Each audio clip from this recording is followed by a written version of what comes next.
The Diva way. All right.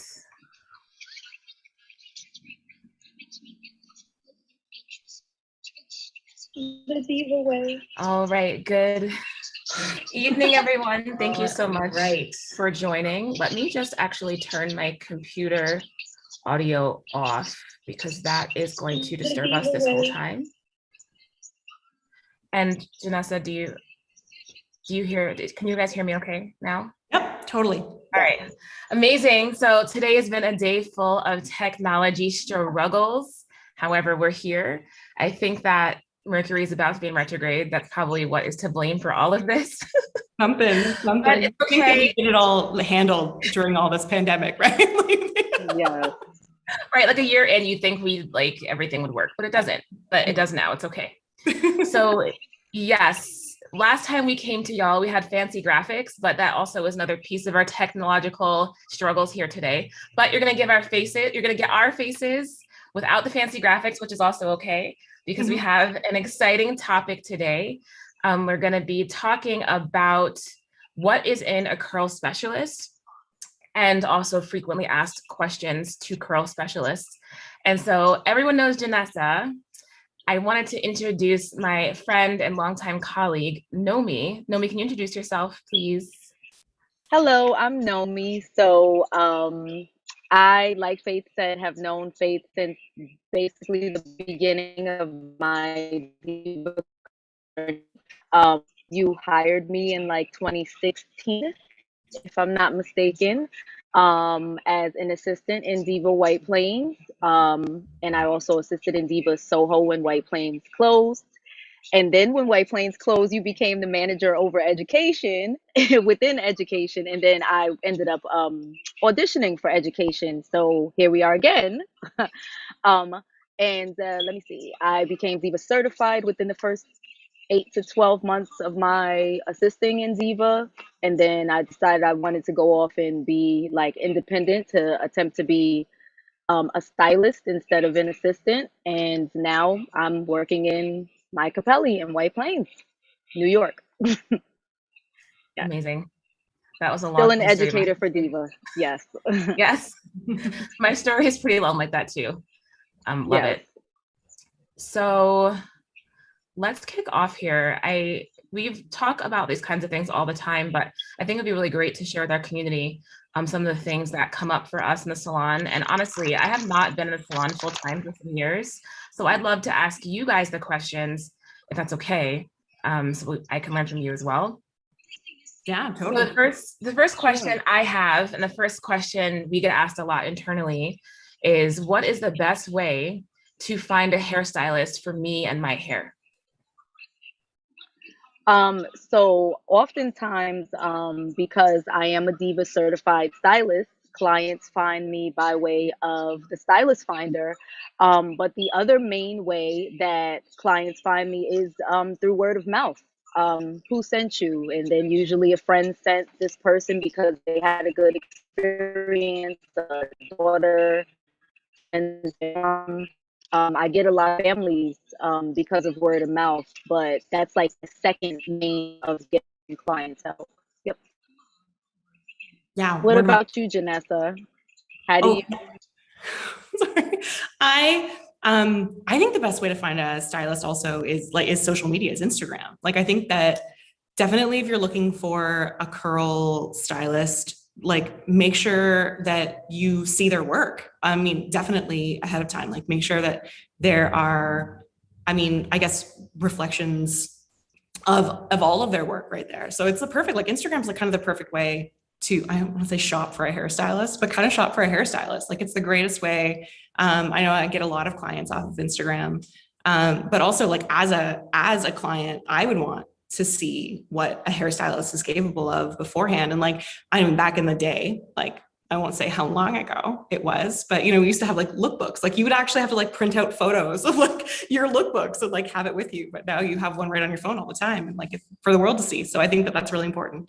I also think it's really important for curl clients to like interview their stylists. I think that that's something that you might not think is like, I guess, consistent or like normal in the hair world. But I think it's really important to be able to interview your stylist for sure.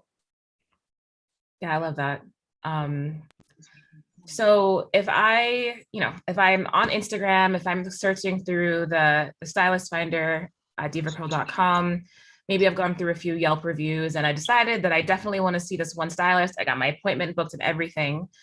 How can I make sure that I know enough as a curl client to share properly with my stylist about what I want? And I asked that question because there's so much information out there. And I also, if I'm new to embracing my curls, I can really easily get overwhelmed. And so then I may not know what to ask or how to ask for what I want. And so what are some things a client new to embracing their curls or coils should know before they visit a curl specialist?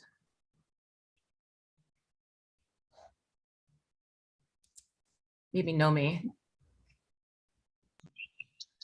So one of the things that I look for them to possibly know is how well their hair may or may not hold water. So they might not necessarily understand porosity, but they do know if their hair is usually repelling water or not. So that's one of the things that I look for. Another thing is the shaping or silhouette. So I don't look for them to say necessarily the word shape or silhouette, but I might say long layers, or I might say short layers, or I might say, do you want face framing or angles around your face? If they're transitioning, how long have you been transitioning? I need to see the texture so that I can know where the natural hair might meet, the damaged hair. And what are your goals in that? Because maybe you don't want a big chop. Maybe you want to protective style this until that's, over with. Until you grow it out longer to a length that you feel comfortable with. So that's a few things that I discuss on like the first visit or the interview with me as a stylist to earn you as a client. Because I love that, Janessa, by the way. Well, you said earn you as a client. That's like, yes, beautiful. I love that. Earn you as a client. I'm gonna steal. I'm yes, I'm using that. But yes. Please do. I think that's poetic, really. Yeah. No, I Thank you. totally agree. I think that like the curly world can sometimes be really overwhelming when you're seeing it for the first time, right? Like when you're kind of absorbing as much information as possible. And I know that so many clients will sit in my chair and be like, oh, I don't really know how to say this, but maybe, you know what I mean? It's like, there's almost this, I want to say stress, or like, there's like, anxiety about, am I communicating this the right way? I think the most important thing is just to kind of give us a history and like your journey, and just know that like our job is the science, but your job is your hair. And so just tell us your story. And I think that a stylist can get so much from that, so much from just, who you are and your journey up to this point, for sure. Yeah, that's really the only thing I think I kind of look for. That's so helpful. I've been a hairstylist for like 11 years and I still get anxious when I go to ask for certain things from my stylist. So yeah, well, because everyone's language is different too, right? Like just like there's not really one way to ask for something. It's more, I don't know. I like to kind of go off like a feeling more than anything. Yes. Amazing. So my next question is, it kind of segues into what we were just talking about, is what kind of conversation or do you talk to new clients before they come into the salon? Yes. For me, they call, and oftentimes that can be a 30-minute conversation over the phone because sometimes clients think that we make curls instead of assisting you with your natural curls. So we get that like curls for literally permanent waving. And then sometimes people just want to know, are you just going to chop my hair off when I come? And so that conversation ends up being a whole conversation of me really just kind of talking you off the ledge and letting you know that this is like a collaboration, and I'm not here to do anything that you don't want. I'm just giving you what your options are for what you want and what the health is of your hair. And then we work together on that moving forward. But it usually starts oftentimes with someone calling in the salon and getting me on the phone, and then I end up having to like talk them into coming in because, like you said, Faith, people have like hair trauma, so they get so anxious before they come and see you, expecting all of these horrible things because of their history with stylists. Yeah, totally. I totally agree. I think it's more of just like validating that you're going to be heard than really anything else. Yeah. Yeah. Totally. Thank you so much. So Nomi, you mentioned earlier about like a journey you had as far as becoming a curl specialist. And so my next question is to both of you, what kind of education did you have or have you been through that allows you to become confident in calling yourself a curl specialist? You can go first, Janessa. You have more education than me. No, I think that like that's all relative, right? Like I think it's just always just knowing that it's always a moment of growth is like, I think the most important thing I think I've learned ever in my career is that I haven't learned anything.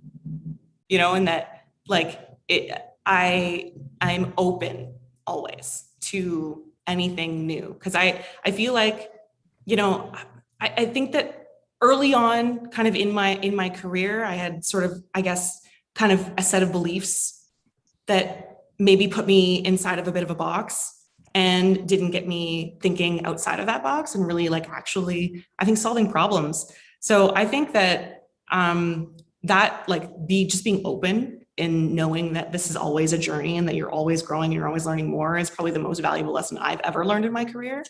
But I gotta say, probably the one thing ever that changed everything that I like my whole, I don't know, the outlook like on curls, or like all of my cuts totally changed when I got taught a lesson at the academy.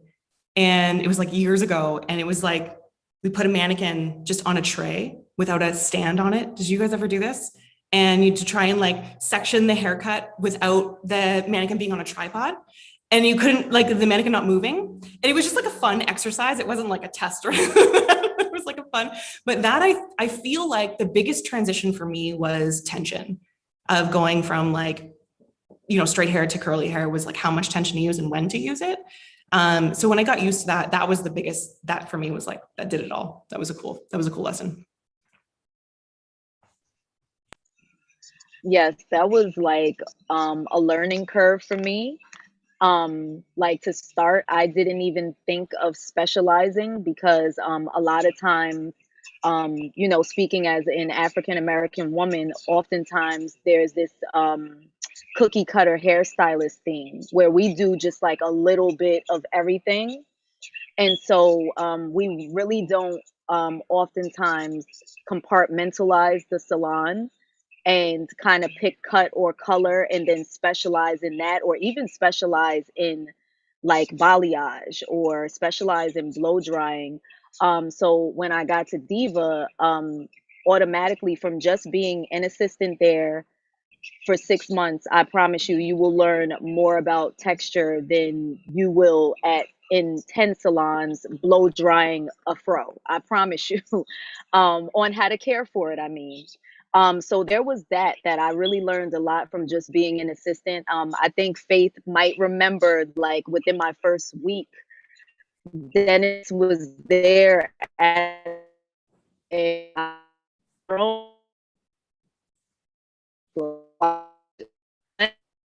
and he walked I think technology is not our friend right now. with my first week. I'm all learning from someone who I didn't even like a big deal.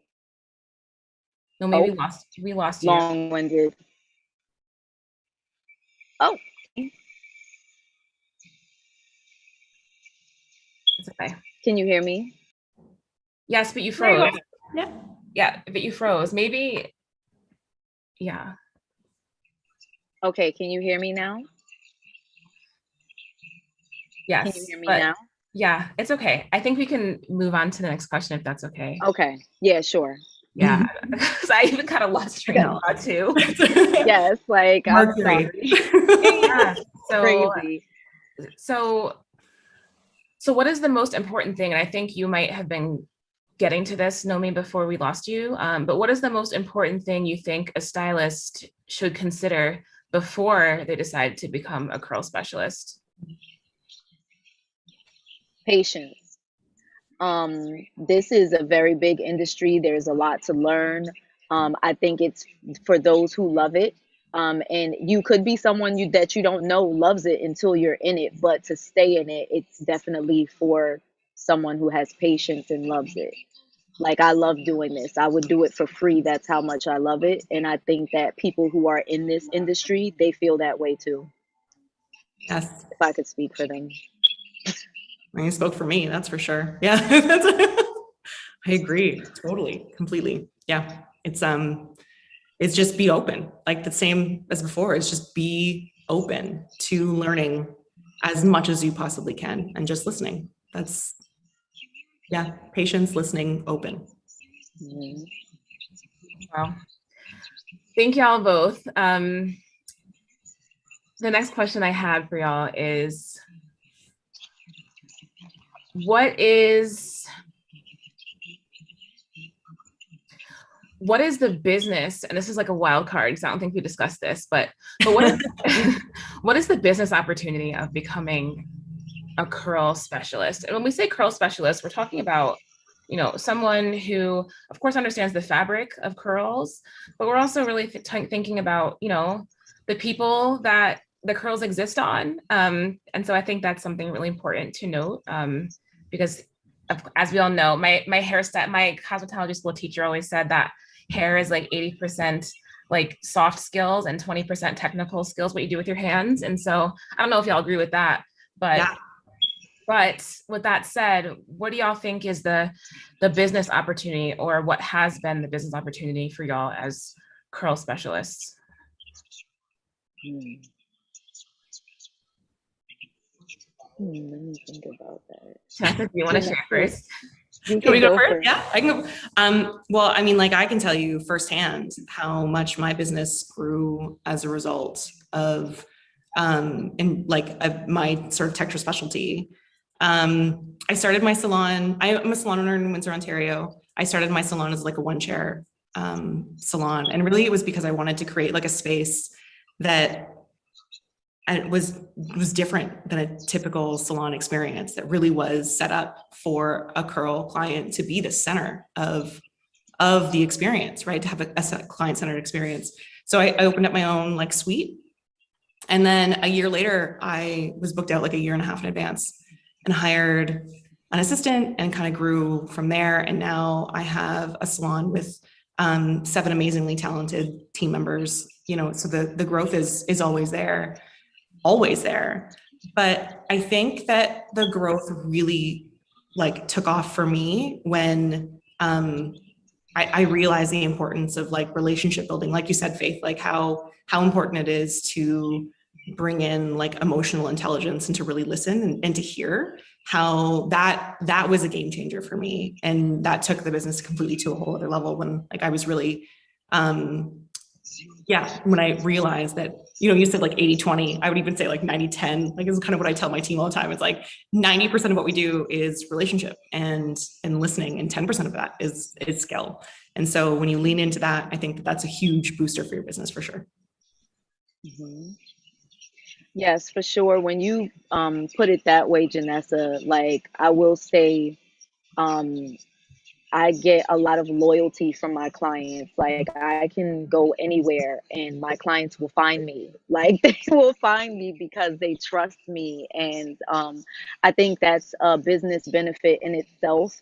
That people love you so much because they trust you with their hair, and we're all girls, so we know how like hard it is to find someone that we can trust. So in terms of business, I feel like I get a lot of loyal clients. I get a lot of clients, period. I didn't even think from being independent and then kind of being like a mobile stylist and then having like renting a chair and then being in a stable salon. Even from doing all of those things, I've had clients that were with me when I was all over the place, and now I'm stable, and they followed me to every place I went. Mhm. And this is, you know, due to my work ethic and that relationship aspect of the business. And I completely agree. Like that's the main like meat and potatoes of this is how much devotion do you show, you know, your clientele. Because being a textured stylist is a very compassionate act. Like you get clients who cry in the chair, you know, or they've never seen their curls, or you know, it's a little kid who is the only one with curly hair. And so it has to be a business of relationships, and you have to be, you know, someone who's open to that. I Yeah, think all of that business makes sense. relationship. Like Yeah, no, I totally agree. I personally have, I still have one client, and she actually has followed me everywhere, and I still, you know, there, with COVID guidelines, I still see her, but it's like, you know, I know her kids and her husband, and like, you know, it's like becomes that way. It's so, I feel like it's a sacred, me and Janessa, or I've told Janessa, I call this a sacred relationship. Oh, 100%. Like, yeah, I mean, it's like, that's the beauty of the hair industry anyways, right? Like we are gifted the ability to be part of people's lives all of the time. And that is like, it's a huge gift. Mm-hmm. For sure. So I have two more questions for y'all. So the first, second to last question that I have is, what is your favorite way to detangle hair? And so, you know, I know that, let me just like ground this. So in Diva Curl, we traditionally, historically have shared that we only use fingers to detangle the hair. And as we know, I became a TikTok fan by accident. I downloaded TikTok in quarantine because I was bored, and now I love it, mostly as a viewer. Please don't look for my TikToks. I was gonna say, I want to see. But I've seen so many videos of people using many different things to detangle their hair with. And so, you know, what is your favorite way to detangle the hair, and maybe why? And then in future episodes, maybe we can get into technique and why one would use what tool and when. Mm. So I can throw out there that besides my hands, because I do love using my fingers, to be honest with you, especially sidebar for clientele who their curls don't clump well or form well. So I find that using my hands works best. However, I love my grandmama's big comb. That's what I love. The big wide tooth, the granny wide tooth, you know, the big, me and my son both use them. And that's still my favorite thing to use, because it's very quick, especially when my hair is longer. In the winter, I get those tiny knots, especially at my nape. And I find that it separates my hair a little bit better so that I don't feel like I'm ripping it out sometimes in the winter with my hands. And then I like my Schwarzkopf detangle brush that I got in my kit one time when I went to a Schwarzkopf seminar. That's what I've been using during the summer. And I love that because for my short hair, it's quick. Like it really gets through my hair very quickly, and I don't see any broken pieces in my hair, so I can tell it's not breaking it. Amazing. Vanessa, how about you? I am in love, and I will go on for days about the amazing powers of the Felicia Leatherwood detangler brush. On Instagram, it's like brush with the best on Instagram. It is like hands down my absolute favorite tool. I actually kind of prefer it over my fingers, to be totally honest. It's like okay. sidebar, like I didn't say that out loud. Yeah. But I do prefer it over finger detangling personally, because like one of our fellow educators, Carolyn, had actually introduced me to this brush, and it like totally changed the way I saw tools and like kind of mechanical detangling that way, because this whole brush is like one solid piece of plastic. There's no seams in it, which is like super important. So you don't get pieces of hair to snag in them. And the brush itself is really flexible. So it's kind of, I mean, if I could kind of compare it to like the shape of a Denman, but more flexible without any additional like pieces of plastic on it to kind of snag hair. There's almost no hair shed on this with this brush at all. And it goes through the hair like butter. And then the bristles, I like, see, like I could go on for days about this tool. Like I should, we opened up a can of amazing. I'm like, should I look this up right now? And honestly, your first friends, we actually do not partner with any tools. So it's perfectly fine for us to talk about the tools we love in this channel.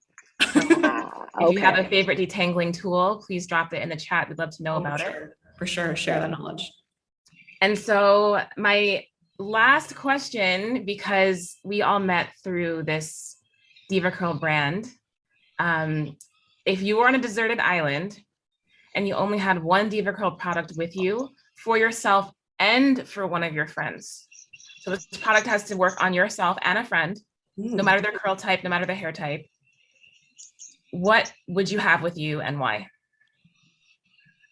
Oh, that's a good question.